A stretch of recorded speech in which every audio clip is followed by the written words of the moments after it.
Бірінші зертханалық жұмыс тақырыбы. Сәлеметсіздер ме студенттер? Бірінші зертханалық жұмыс тақырыбы. Қазақстанның культуралық физикалық картасы негізінде Қазақстанның арагидографиялық картасын жасау. Сондай-ақ Қазақстан аумағын геоморфологиялық аудандастырудың схемалық картасын жасау. Және Қазақстан рельефінің негізгі элементтерімен танысу. Геология және пайдалы қазбалар кен орнын барлау кафедрасының студенттеріне арналған. Қазақстан геологиясы пәні және оқытушысы геология және пайдалы қазбалар кен орнын барлау кафедрасының оқытушысы Білалова Гүлім Ғалымжанова.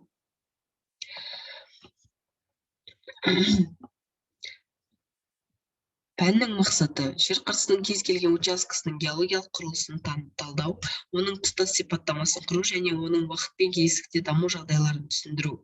Схемалық геологиялық карталарды оқу және құрастыру. Зертханалық жұмыстың орындалу реті. Қазақстан аумағының жер бедері элементтерімен танысу, осы аумақты геоморфологиялық аудандастыру картасының сұлбасын құрастыру, оның түсініктемесін беру. Теориялық алғышарттары. Геоморфология шет тілінен аударғанда жер пішін және ғылым деген мағына білдіреді. Құрылық бетінің, мұхиттар, теңіздер түбінің, жер бедерлерінің пішінінің құрылысын зерттейтін ғылым, жалпы аймақта құрылымдық динамикалық, теңіз және инженерлік геоморфология болып білінеді. Геоморфология жердің пайда болуы, жасының құрылымдық ерекшелігін, дамуын және элементтерінің жер бедеріне таралуын, сыртқы және ішкі процестердің, сонымен қатар жер бетінің қалыптасуында антропогендік факторларды зерттейді. Жалпы және арнайы геоморфологиялық карталар жасау үшін экспедициялық зерттеулер мен геоморфологиялық түсірілімдер жасалынады. Қазіргі кезде геоморфологиялық процестерді зерттеуде стационарлық және зертханалық әдістер, жер бетін әуеден, ғарыштан түсіру, теңіз түбін эхолотпен анықтау сияқты әдістер қолданылады. Геоморфологиялық ғылым, гляциялық тектоника, төрттік геология, вулканология және тағы басқа география және геология ғылымдарымен тығыз байланысты. Геоморфологияның деректері кен байлықтарын іздеуде, жолдар мен әртүрлі құрылыстар салғанда, эрозия, дефляция, сырғыма, сел, қар көшкіндер сияқты табиғат құбылыстарды алдын алу кезінде пайдаланылады. Геоморфология жердің немесе оның жекелеген аймақтарының бедер ерекшеліктерін, пішіндерін, қалыптасу тегін, сыртқы бейнесін, даму және таралу заңдылықтарын зерттейтін географиялық ғылым. Бедердің пайда болуына ішкі және сыртқы экзогендік үрдістер әсер етеді. Эндогенді үрдістерге тау түзілу, жер сілкіну, жанартау әрекеті, тектоникалық құбылыстар тағы басқа жатады. Экзогендік үрдістер күн жылуынан қуат алады, оған тау жыныстарының үгілу, жел ағынды су, мұздық, су толқыны, адам әрекетінің әсері жатады. Сондықтан жер бедерін зерттеу үшін оларды құрайтын тау жыныстарының құрамын, қасиетін және оларға әсер ететін үрдістерді анық білу қажет. Қазіргі кезде шөгінділердің түзілу жылдамдығы бұрынғы геологиялық дәуірлермен салыстырғанда едәуір жоғары екендігі дәлелденді. Сондықтан қазіргі кезде тек биік тау түзілу немесе үгілу денудация үрдістерінен басқа, сонымен қатар аккумуляция тегістеу заманы деп саналады. Жер бетінің осы кезеңдегі табиғаттың даму жағдайлары мен ерекшеліктерін геоморфологиялық алдында тұрған ғылыми және қолданбалы мәселелерді шешу жолында еске алу қажет. Жоғарыда айтылған экзогендік бедер түзілуінің үрдістері көбі Қазақстан аумағында кең дамыған. Жалпы міне көз алдыңызда Қазақстан аумағының шектері 13 геоморфологиялық ауданға бөлінеді. Жалпы сіздер осы 13 ауданды картаға түсірулеріңіз қажет. Солтүстік Қазақстан аккумуляциялық жазықтығы, орталық Қазақстандық ұсақ шоқы, шу сарысу ойпатының құрылымдық денудациялық аккумуляциялық жазықтығы, Балқаш маң ойпатының аккумуляциялық жазықтығы, оңтүстік Балқаш Қазақстанның тектоникалық таулары, тауаралық тау-етек ойпаттары, торғай құрылымдық денудациялық жазықтығы, Орал сырты мен Мұғалжар эрозиялық тектоникалық ұсақ шоқысы, солтүстік Арал маңы құрылымдық денудациялық және аккумуляциялық жазықтықтары, Сырдария ойпатының аккумуляциялық жазықтықтары, жазықтықтар. Орал ембі денудациялық үстірті, Каспий маңы аккумуляциялық жазықтығы. Үстірт құрылымдық денудациялық үстірті, маңғышлақ эрозиялық тектоникалық және төмен таулы ұсақ шоқылы рельеф бар құрылымдық денудациялық жазықтығы жатады. Карталар құрастыру және безендіру ерекшеліктеріне тоқталсақ, далалық геоморфологиялық зерттеу материалдарын қорытып, графикалық тәсілмен көрсететін құрал геоморфологиялық карта болып саналады. Ол бедердің уақыт пен кеңістікте даму заңдылықтарын және бедер мен геологиялық құрылысын, бедер мен тектоникалық жағдайын, бедер мен басқа да геологиялық ландшафт, географиялық ландшафт компоненттері арасындағы байланысын анықтайды. Геоморфологиялық карталардың басты ерекшеліктерінің бірі жер бедерін, бедер элементтерінің морфологиясын, жасын және қалыптасу тарихын бейнелеу. Сонымен геоморфологиялық карта геоморфологиялық зерттеудің қажетті және маңызды нәтижесі. Бедер туралы графикалық түрде жиналып алынған толық мәліметтер мен практикалық қолданудың негізгісі. Геоморфологиялық карталардың деңгейі масштабына байланысты. Масштаб ірі болған сайын картадағы мәліметтер де толығырақ көрсетіледі. Әдетте геоморфологиялық карталары геологиялық және топографиялық карталар сияқты стандартты масштабта жасалады. Мазмұны бойынша геоморфологиялық карталар жеке және жалпы геоморфологиялық карталарға бөлінеді. Жеке геоморфологиялық карталар тек бедердің морфографиялық, морфометрия, қалыптасу тегі және жасы жайлы жеке көрсеткіштер негізінде құрастырылады.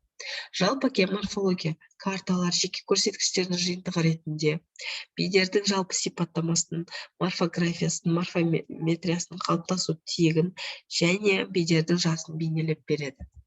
Жалпы геоморфология картасында бедердің негізгі сипаттамалары, морфографиясы, морфометриясы, жалпы генезис мен жасы болуы тиіс. Бұл сипаттамаларды бейнелеу үшін сапалы немесе түрлі түсті фонның әдістері, изосызықтар, штрихтар, түрлі белгілер, индекстер және картографиялық тәсілді фонды бояу қолданылуы мүмкін. Фонды бояу бедердің ең маңызды сипаттамасы генезисі боялады. Осылай қағаз бетінде әр генезисті бедер пішіндері түрлі түспен боялады. Дегенмен бедер генезисін анықтаған кезде едәуір қиындықтар тудыруы мүмкін. Жоғарыда айтып кеткендей, жер бедерінің бедер пішіндері эндогендік және экзогендік күштердің өзара қарым-қатынас әрекетінен қалыптасқан. Сонда геоморфология картографиялық жүргізу кезінде зерттеуші бедер түзу үрдісінің қай тау басында екенін анықтау керек. Оны анықтау үшін келесіге негізделу қажет. Топография картаның масштабына және жүргізіліп жатқан геоморфология түсірілім масштабына сәйкес картаға арнайы қосымша геоморфологиялық мәліметтерді енгізу қажет. Себебі әртүрлі бедер пішіндер генезисін анықтау кезінде бедердің кең ауқымды қамтып жатқан ірі пішіндері негізінде біркелкі өтетін эндогендік үрдістерге байланысын, ал кішігірім бедер элементінің экзогендік үрдістер заңдылықтарына байланысын байқауға болады. Сондықтан геоморфология карталарын құрастыру кезінде алдымен бедер пішіндеріне назар аудару тиіс. Түсірілімді масштабта бедердің экзогендік түрлері жиі кездеседі. Бірақ кей жағдайларда эндогендік бедердің кішігірім пішіндері кездесуі мүмкін. Мысалға, жанартау немесе лайлы жанартау төбешіктерінің немесе жер бетінде кертпештер түрінде көрініс беретін терек тектоникалық жарылымдар. Карта масштабында горизонталь арқылы түспей қалған бедер пішіндерін шартты белгілер арқылы көрсетеді. Осындай шартты белгілердің әрқайсысы суреттелген бейнесімен пішіндердің сыртқы түрін ғана сипаттайды. Ал шартты белгілердің түсі олардың генезисін білдіреді. Геоморфологиялық картасында бедер жасын белгілеу өте маңызды рөл атқарады. Мысалға, геология карталарында тау жыныстарының жасын көрсету үшін фонды бояу нақты тәсіл болып табылады. Ал геоморфологиялық картасында ондай бейнелеу әдісі картаның көрнектілігін жойып, түрін қарапайымдылығын көрсетеді. Сондықтан геоморфологиялық карталарда бедер жасын басқаша тәсілмен бейнеледі. Фонның түрлі түстілігі индекстермен, штрихтармен көрсетіледі. Жалпы Қазақстан жер бедеріне келсек, жер бедері ұзақ уақыт бойы бірнеше өзгерістерге ұшыраған. Аумағы жүздеген миллиондар жылдар бойы бірнеше рет теңіз су басып, құрылыққа айналып, кейін қайтадан су астында қалып отырған. Сонымен қатар мұнда таудың пайда болуы, жер бедерінің тау пайда болуы, көтерілуі, керісінше төмен түсу сияқты күрделі процестер қайталанып отырған. Қазіргі жер бедерінің қалыптасу тарихы негізінен екі кезеңнен тұрады. Бұлар каледондық, герциндік және мезополиоген төрттік кезеңі. Палеозой қарқынды дамыған қарқынды республиканың көп жерінде кездеседі. Бұл тау жүйелері соңынан мезозой эрасында сыртқы күштер әсерінен мезгіл-мезгіл үгіліп мүжілуге ұшыраған. Қазақстан аумағы кайнозой эрасының басында біржолата құрлыққа айналып, жер бедері негізінен жазық, кей жерлерінде ғана шағын таулар, ұсақ шоқылар мен қыраттар қалыптасқан. Теңіздік жағдай тек батысында ғана сақталған. Осы уақыттан бастап қазіргі жер бедері қалыптаса бастады. Жалпы аумағының бүгінгі ландшафттық климаттық ерекшеліктері басым бола бастаған. Антропогендік кезеңде жер бедерінің қалыптасуы одан әрі жалғасқан. Палеоген кезінде республика аумағында тектоникалық қозғалыс өте баяу болған. Бұл кезеңде негізінен ескі тау жүйелері үгітіліп, жазық өңірлерге айналған. Биік жерлерде бұзылған жыныстардың ойыстарға аккумулятивті жазықтықтар пайда болған.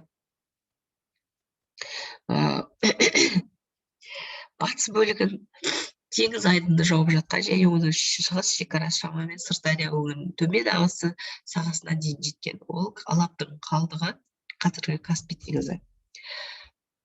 Палеоген басында жер қыртысының бірнеше дүркін қозғалыстар болған. Бірақ жер бедерінің пішінінде айтарлықтай өзгерістер болған жоқ. Қазақстан аумағының қалған бөлігінде денудациялық үгілу процестер жүріп, олардан бұзылып үгілген жыныстар қабаттары қалыптасқан. Жазық жерлерде саздық құм, саз балшықты қабаттар. Оңтүстігінде таулы аймақты аудандарында қызыл түсті саздақты топырақтар қалыптасқан. Қазақстанның оңтүстік шығысында биік таулы тау жоталары қалыптасып, Алтай, Жетісу, Тарбағатай және солтүстіктен Шай массивтері айқындала бастаған. Орал тауы жүйесінің тікелей жалғасы болып саналатын Мұғалжар тауының да геологиялық құрылымы, рельефі, табиғи жағдай төңірегіне қарағанда өзгеше. Бұл массив Жайық және Шаған өзендерінің төменгі ағыстары бойының арасында бойлық бағытта созылып жатыр.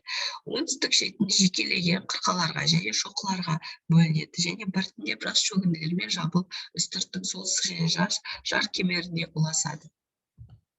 Қазақстанның жер беті құрылысының басты ерекшеліктерінің бірі аумағының көпшілік жерінің жазық өңірлерін алып жатқандығы. Жалпы сырт Каспий маңы ойпаты, Орал алты, солтүстік қазақ жазығы, үстірт, торғай үстірт, Туран ойпаты, Мойынқұм, бетпақ дала жазық өңірлер республиканың басым бөліктерін қамтып жатыр. Каспий және Арал теңізі. Арал теңізінің аралығындағы аймақтық геологиялық тұрғыдан біртұтас үстірт жазығы деп аталады. Торғай үстірті ол солтүстік пен оңтүстік Сарыарқа мен оңтүстік Орал аралығын қамтиды. Солтүстік пен оңтүстікке жалғасып жатқан ұзаққа созылған торғай қолатын жарып өтеді. Торғай үстірті майысқан платформа, оны жапқан горизонталь кайнозой қалдығы бірнеше метрден 500 метрге дейін жетеді. Қазақстанның шөгінді жыныстардан түзілген жазық өңірлері қатарына Балқаш, Алакөл маңы жазығы жатады. Батысында Шу, Іле таулары етегінен басталып, Іле өзенінің аңғарын қамтиды. Іле ойысында палеозой фундаментін жапқан Юра-Бор үштік және төрттік шөгінділері қоясты тасты, малта тасты құмды, бұрқылдақ майда сазды келеді. Балқаш Алакөл ойпаты. Балқаш көлінің оңтүстігін қамтиды, шығыс бөлігі Алакөл және Сасық көлі қазары шұңқырларымен тұтасқан. Мұнда герцин қатпарлы құрылымы және палеозой жыныстарының үстін мезозой кайнозой шөгінділері жапқан. Мойынқұм жазығы оңтүстігінде Тянь-Шань тауларының Қаратау және Қырғыз-Алатау сілемдерінің солтүстігінде бетпақ дала аралығында жатыр. Қазақстан кең байтақ аумағы өзінің жер бедері мен геологиялық құрылымы жөнінен бір текті емес. Мұнда биік таулар, аласа таулар, ұсақ шоқылар, өңірлер, жазық аймақтық алмасы қалыптасқан. Бұлар әртүрлі кезеңдер жыныстардан түзілген. Демек, республика аумағы жер бедерінің сырт пішіні, оның полиграфиялық пайда болу жағдайы, геоморфологиялық құрылымының ұқсастығына қарай аудандастырылады. Қолданылған әдебиеттер тізімі міне осындай. Айман Нығметовна, Капабаева Айман Нығметовна, Амангелді Алтынай, Қазақстан геологиясы минералдық ресурстар пәні бойынша әдістемелік нұсқауы қолданылды. Көшім географиялық картографиялау және Бейсенованы Қазақстан физикалық географиялық оқулығы қолданылды. Назарларыңызға рахмет. Осымен аяқталды.